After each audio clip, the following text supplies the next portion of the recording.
Hey, welcome back.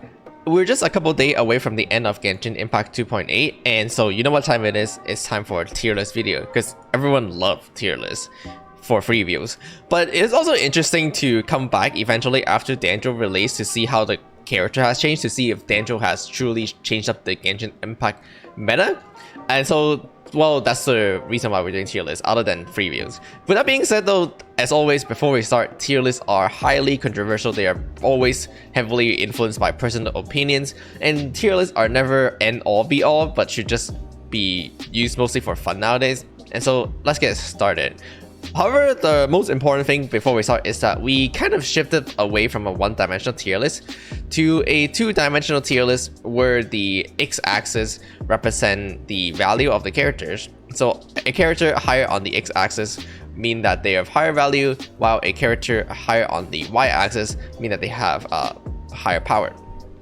Basically, the x-axis represents the character pull value, while the y-axis represents the character's power values. The reason why we decided to separate it because I think it makes more sense, as our channel is mostly focused on value, as in how worth is this pull for your account. And so we are mostly focused on the value category, which people often confuse it with power.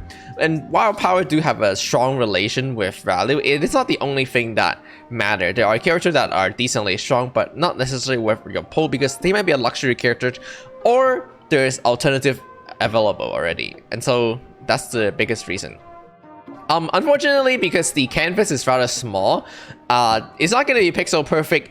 Some characters are going to be in a similar ballpark as other, but the pixel might not tell the full story. So it is pretty much approximation in terms of where other characters are, so another thing to be extra careful of. Anyway, let's quickly get started. As always, we only raise 5-star characters since our only concern is values, and 4-star characters doesn't have value. Starting off with the bottom left corner, we have diluc, klee, keqing, and qiqi. These are characters that are pretty much no value because they're so weak in the Genshin Impact meta that you should almost never pull for these characters deliberately. The first thing people ask is like, why do you put standard character on these? And standard character are evaluated as if they had their own individual banner, as well they can. In the past game with 1.3, keqing has her own banner, so they do. And you will almost never really put on the keqing banner, not only because she's a standard character, but also because she suck ass. So these are the bottom left corner. I think between all of these, like these two can have some redemption. To be honest, diluc in terms of power level is not actually that bad. He can play like double hydro calm, vaporize calm. Keqing is kind of bottom left though. Qiqi with clam, kind of usable. Klee with TTDS as a support is kind of usable. For the most part, and for simplicity's sake, we're just gonna put them at the bottom left corner. Not gonna spend too much time on them. And again, just as a reminder, like the tier lists are not pixel perfect. Just because the diluc hair is like 1 pixel higher doesn't mean she's better than Klee. And these are approximation because I can't really fit all the character in the bottom left corner. Let's see. Onto Itto. I think Itto is a quite balanced character. He has a lot going for him. Unfortunately, he's just not the strongest. He's pretty balanced, relatively speaking, in terms of power levels. Approximately in the middle because it's balanced. I do think his value is lower than other characters because, well, why would I want to pull for a Geo character that's just balanced and expensive when I can just pull for a stronger character that's a little bit better than balanced as well as not being Geo? And so this is one of the example of power level is not the same as value level because Itto, to be honest, performed quite well with his optimal team setup with albedo and Goro, but they're all Geo is very expensive. It's just not really worth it in my personal opinion. So approximately here, similar reason go for Xiao as well as Eula. These characters are pretty much all here. I would consider most of them quite balanced at top power level, but they're just not worth pulling for any reason or the other. Xiao's kind of weak nowadays because AoE 4 doesn't really favor him. Single target 4 doesn't really favor them. Instead of the Abyss, keep in mind that when it comes down to AoE, even though Xiao is really good, there are always better options nowadays. Like Freeze team are really solid in AoE, assuming the enemy can be frozen, which is like most of the time. Eula is a character that actually is quite balance into her power level, she can do decent damage, but she just sucks to play because of her elemental burst plus physical damage mean like no synergy with other elemental characters. And so these characters pretty much all belong to these categories where like okay characters that are not really worth pulling. They can make a triangle. Albedo is, I think Albedo is like a little higher value than these characters, being a off-field DPS that is universal. In terms of strength though, I think Albedo's strength is quite weak, or it's just okay. There isn't like a strong defining point about Albedo. Albedo just like exists and he just kind of do damage, and it's a good pickup when you don't have other option. But in general, Albedo is never really optimal because he just doesn't do a lot. He doesn't offer any synergy to your team. He just do damage, and quite weak in comparison, except out of Itto team. On to Yoimiya, who is another character that's here. To be honest, I think Yoimiya is actually quite strong. She does excel in what she's advertised to do, which is single target, especially with double Hydro team, aka Yoimiya plus Yelan plus Xingqiu's. For similar reasons, she's not really that high value because she just outclassed by alternative pyro DPS like Hutao or Xiangling. I know people are gonna get mad for saying Xiangling, but it is just the truth that Yoimiya is outclassed by Xiangling, so I have to mention it. But overall, to be honest, I think Yoimiya actually become quite well awesome character into a power level. So like I mentioned in a different video, if you're really like Yoimiya, you shouldn't be afraid to pull for her, I think, because she's actually quite decent. Nevertheless, though, belongs to around this ballpark. Speaking of Hutao, let's do Hutao. But if we're gonna mention Hutao, in my personal opinion, I think we have to do Qiao and Raiden all together. These three characters are what I like to call the Holy Trinity, as in the approximate ranking for these three characters could be very different depending on what you like playing and depending on how skillful you are. For the most part, personally, I would value Qiao to be one of the best between the three because International is just one of the best team in the game. But not everyone like to play Qiao, not everyone can even play Qiao or International because double VV source setup could be hard. In that case, maybe Raiden is more suitable for them because Raiden is just a extremely easy to play characters. To be honest, for the most part of Genshin Impact player base, I think Raiden is what a lot of people call a strong option because Raiden is actually very flexible and easy to use. You just put Raiden into your team, and assuming that you don't completely know what you're doing, like you only have half the rotation done well, you don't have your energy rotated properly, there's a really high chance Raiden can just straight up improve your overall team performance because she's just so easy to use. You just cast all your bursts, you burst on Raiden, and you do a bunch of damage with that initial burst as well as doing a bunch of follow-up damage, and there's no way you can mess it up because of the infinite poise. And then she conveniently also recharges the rest of your team for you. So by putting Raiden into 80% of the team that you don't know what you're doing, there's almost a pretty high chance your team is just better. You put Raiden together with Xiao, it's probably better. You put Raiden together with Itto, if you don't know how to rotate through Itto, maybe it could even be better. So for a lot of Genshin player, Raiden could be really high valued. But of course, once you're at the very top, once you like know what you're doing, I would personally value Qiao higher. Hutao is a similar vein with all the animation cancel. Hutao is really solid single target, especially with the fact that she synergized a little bit better with double Hydro. But for the most part, Hutao is also a really strong option, especially when it comes to Rune Serpent. Since Hutao do have a little bit better upfront burst than Raiden as well, as you don't have to start the chamber off with a bunch of setup, you can just kind of click and go. And so when it comes to really short burst fight like Rune Serpent, Hutao could be really, really strong. So these three characters are relatively above average and therefore also of higher value. It is really hard to rank them exactly. I'll probably put something like here where I think Raiden is the stronger one for most people. Hutao is strong but lower value, and then Qiao is decent with higher value because of the international team. So approximately something like here. Again, these placements are not pixel perfect. Just because like this character is like 1 pixel higher doesn't necessarily mean they're stronger. And let's just make a line like this. people are gonna complain I don't put them on the same level. Whatever, something like. I'm just gonna make sure I go around this. On to a more neutral option. Let's talk about Ayato, who is a not super high value character. He's alright, but he is decently powerful, being a Hydro character.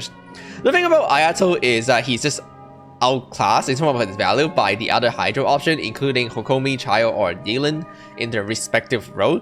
But Ayato actually does work fine in all of those respective roles. It's not like Ayato doesn't work, he just doesn't work as optimally as those characters. So he's kind of okay in terms of value. Pull for him, you get a good amount of melee out of him, or even really good melee since he's a Hydro character. Decently strong, more or less around here. Under Ayato and between albedo would be Jean, who is like a perfectly center middle character. Vivi, healers, very universals, not exactly optimal outside of certain team comp like Sunfires, but for the most part, Jean is a very easy character to slot in, just like Ayato, since a Nemo element is just really universal and really strong, just like Hydro element. And of course, Vivi is just really strong. And for the most part, I think people will always appreciate healing. So Jean also coming with healing is just a really solid selling point about Jean. Just very perfectly balanced in the middle. Kind of move these around. Let's do the powerful but low value characters, which are the luxury characters, aka for example Shenhe. Shenhe is a decently powerful character because Freeze team is one of the stronger team in the game.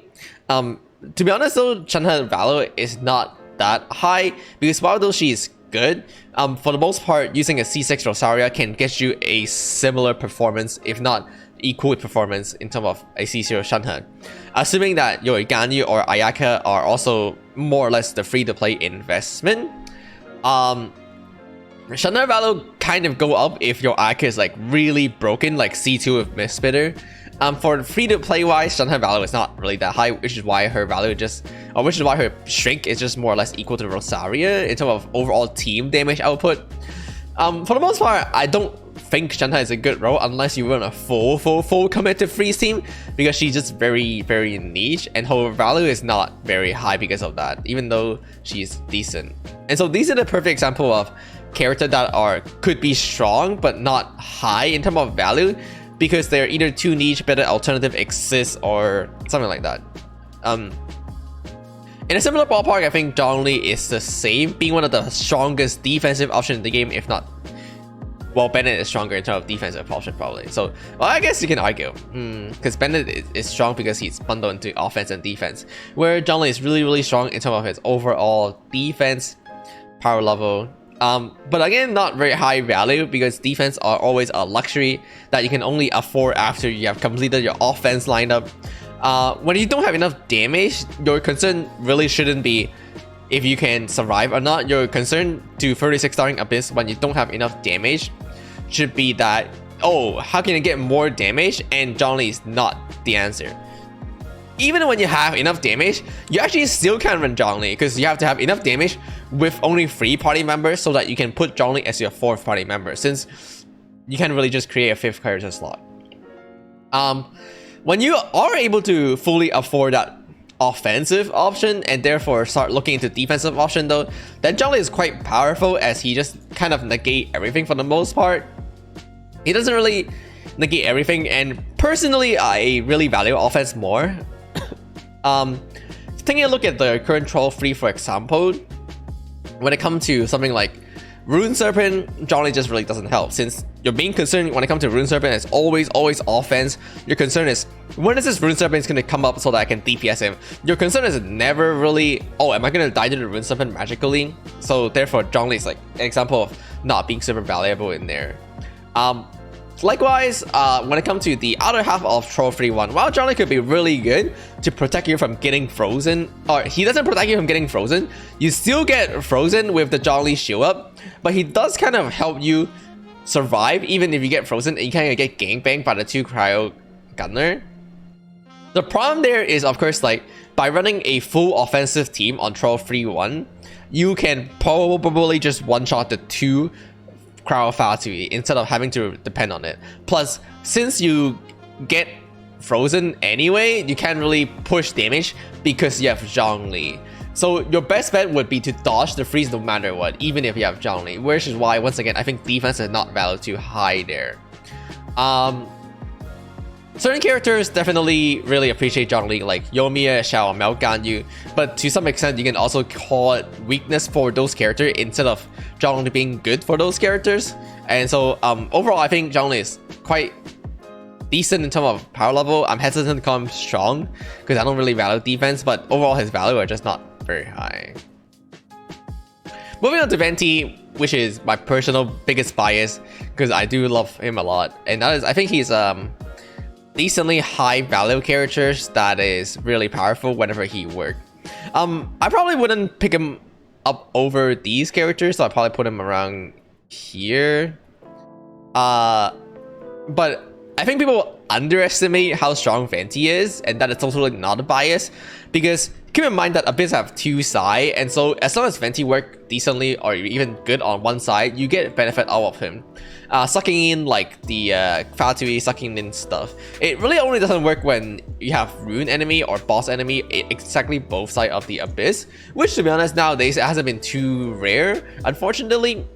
But I still value the fact that when Venti work as a tech option, which is, let's say, maybe 60% of the time, he does the best and he'll destroy that chamber. Keep in mind that when you destroy one side of the chamber, your other side will get a lot of time because you spend so much less time on the other side. So in that sense, Venti help your boss chamber as well, assuming the other side is a Ventiable chamber, to just give you more time dealing with the bosses. Onto the crowd characters. I think crowd characters values kind of went down a lot ever since Yelan got released, or even just the Abyss stopped favoring Freeze team by a significant margin. Since, well, again, Abyss are not too favorable for Freeze team nowadays, and double Hydro exists, which I think was preferable over Freeze team. So compared to before, I think Ayaka and Ganyu are gonna be downgraded to here. I actually think Ganyu is not as powerful as most people think. Personally, I would put her a little higher value than other characters, and I still think Freeze team are really, really strong.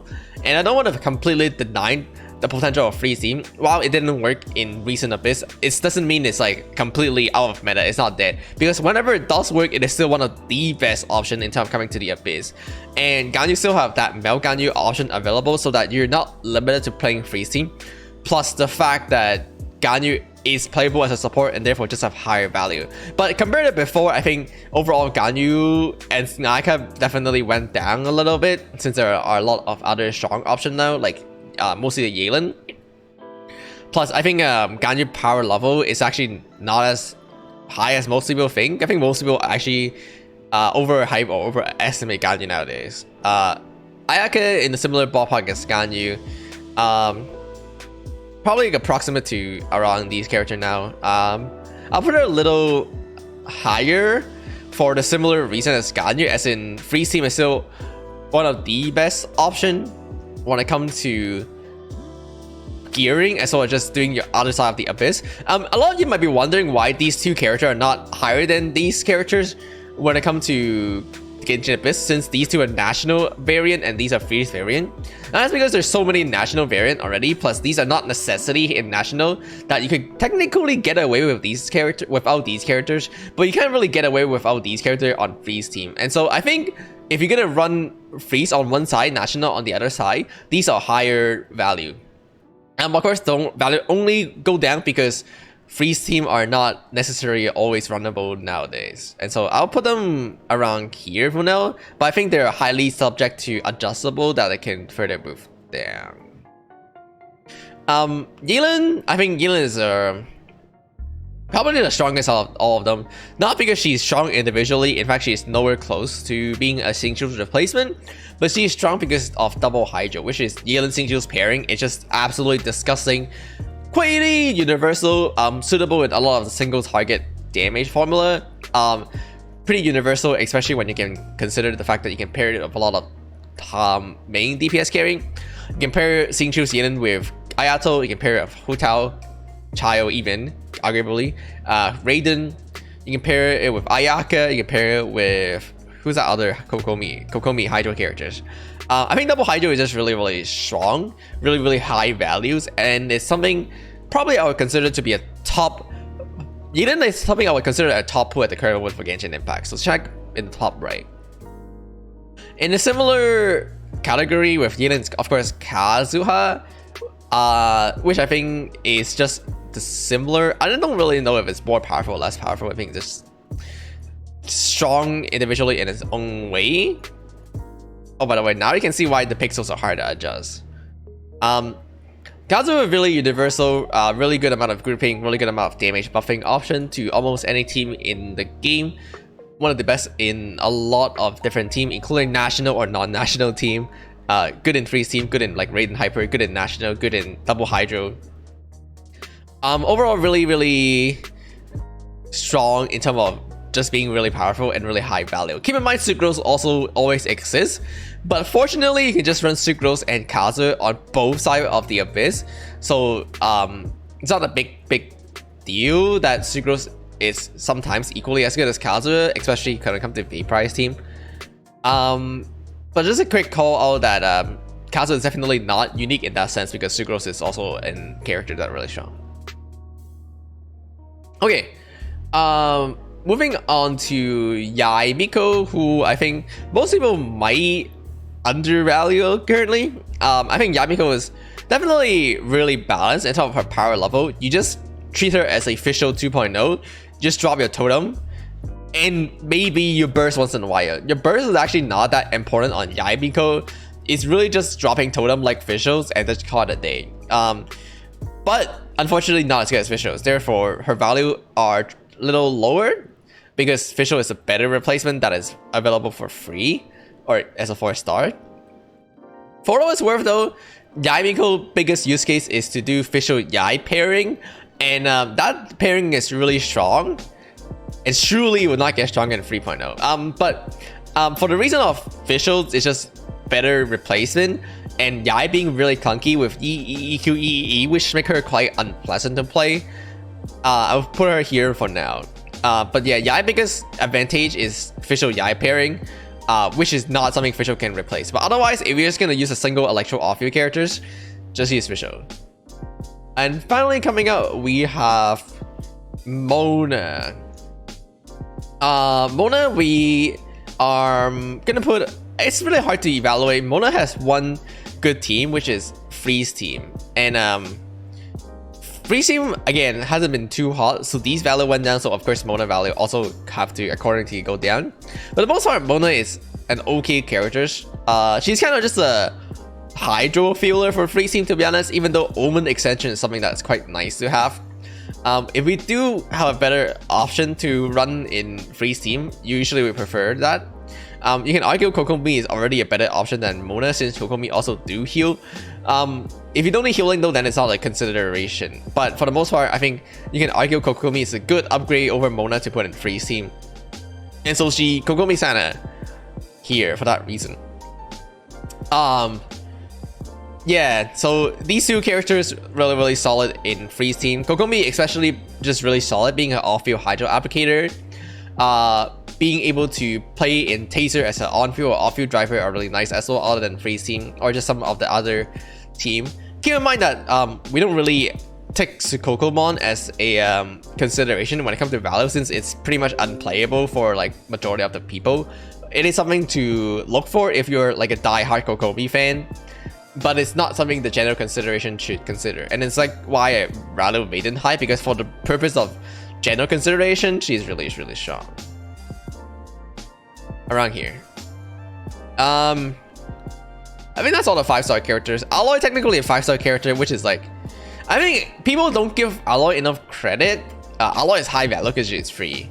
I think people don't give Aloy enough credit. She's actually not bad as like a second cryo DPSer in your freeze team, and so there's that. Double elemental skill or FAF elemental skill for energy generation battering your these crowd characters is actually pretty solid. Okay, I think that's pretty much every 5-star characters.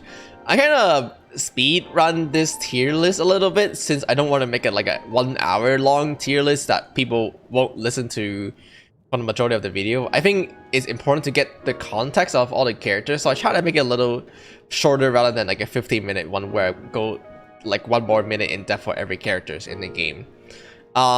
And once again, just to quickly call out that tier lists are highly subjective opinion and should not be an end all be all. I think they're fun to do and fun to look at, but they shouldn't really be like, oh, this guy put Ayaka 1 pixel higher than Raiden. What the fuck? Why is that the case? Please write a 5-page paragraph. No. Especially since, as I mentioned, with the canvas format, it's a little difficult to perfectly slot in every character, since unlike the other format where you have 5 tier, they just align perfectly well, and you can have a really nice definition for each tier, but that doesn't exist in this case.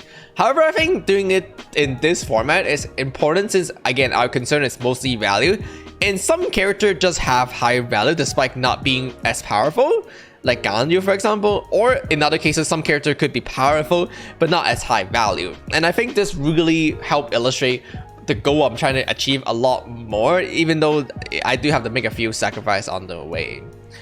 With that being said though, thank you guys so much for watching. As always, don't forget to like, comment, subscribe for funsy reason. I'm gonna put up a random tier list at the end of the video so that people who click at the end of the video can see the tier list and be like, what is this? And then they get debated. But with that being said, yeah, see you guys all next time. Sorry for the scuff video.